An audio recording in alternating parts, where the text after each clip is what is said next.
দিল একটা রেল স্টেশনের বাইরে অচৈতন্য অবস্থায় পড়ে আছে আমার পিসিমণি। পিসিমণি সেদিনের কথা আজ আমি ভুলতে পারিনি, মেলাতে পারি না একটা হিসেব, একটা নিরুদ্দেশের ইতিহাস, আমার জীবনের অতীত ইতিহাস। হ্যাঁ, এই নিরুদ্দেশের কথাটা তুমি প্রায় বলো, কিন্তু ঘটনাটা কি হয়েছিল আজ অব্দি বলনি। হ্যাঁ, সেদিন কি হয়েছিল পিসিমণি? বলো বলো পিসিমণি, আমরা প্রত্যেকে তোমার কথা শুনতে চাই। আমি, আমার স্বামী আর আমার পুরীর সন্তানটা, আমরা তিনজনে থাকতাম সংগ্রামপুর।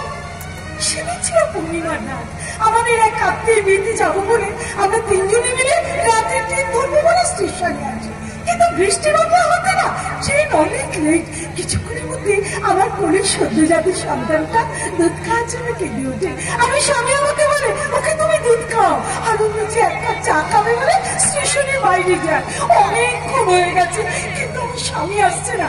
আমি তখন দিশারা হয়ে আমার কোলের সন্তানটাকে স্টেশনে বেঞ্চে রেখে বাইরে আছি। আমি সে দেখতে পাই। কি দেখতে পাও তুমি? রাস্তায় পড়ে আছে আমার স্বামীর রক্তাক্ত দেহ। আমার স্বামী মারা যায়।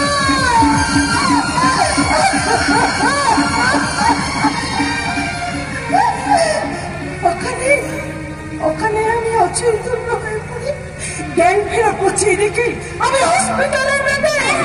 বাবার কাছ থেকে তাই কথাটা আমি শুনেছিলাম। আচ্ছা আচ্ছা পিসিমণি, বাবাই তো তোমাকে ওখান থেকে তুলে এনে হাসপাতালে ভর্তি করেছিল।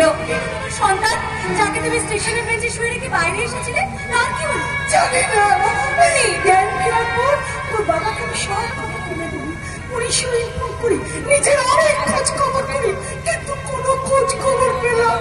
সে কি জানি না, জানি না সে কোথায় আছে, আদৌ সে বেঁচে আছে কিনা। পিসিমণি, ওকে বলে আমি তোকে করে তুলে দিই, সেখানে না তোর বাবা মা আমাকে নিজের বোনের মতো করে ভালোবেসে ফেলে, আর আমি তাকে মানুষ করতে থাকি। তাই তো মাত্র 1 বছরের মাথায় আমি আমার বাবা মা দুজনকে হারিয়ে ফেলি, কিন্তু তখন থেকে তুমি তোমার একমাত্র অভিভাবক। আরে পিসিমণি কি তোর একার অভিভাবক?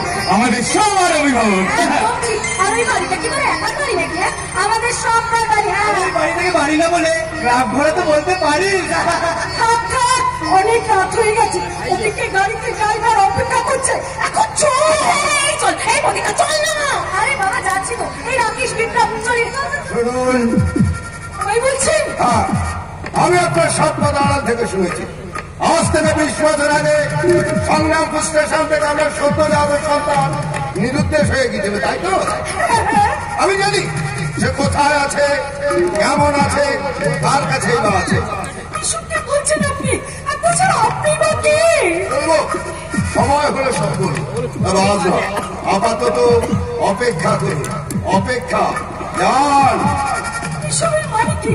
আপনি যদি সব জানেন তাহলে আমাকে খুলে বলুন, আপনি জানেন কেনই বা করবো আমি অপেক্ষা? পিসিমণি চলো। যান, ওরা আপনার জন্য অপেক্ষা করছে, আপনার সঙ্গে আমার আবার দেখা হবে।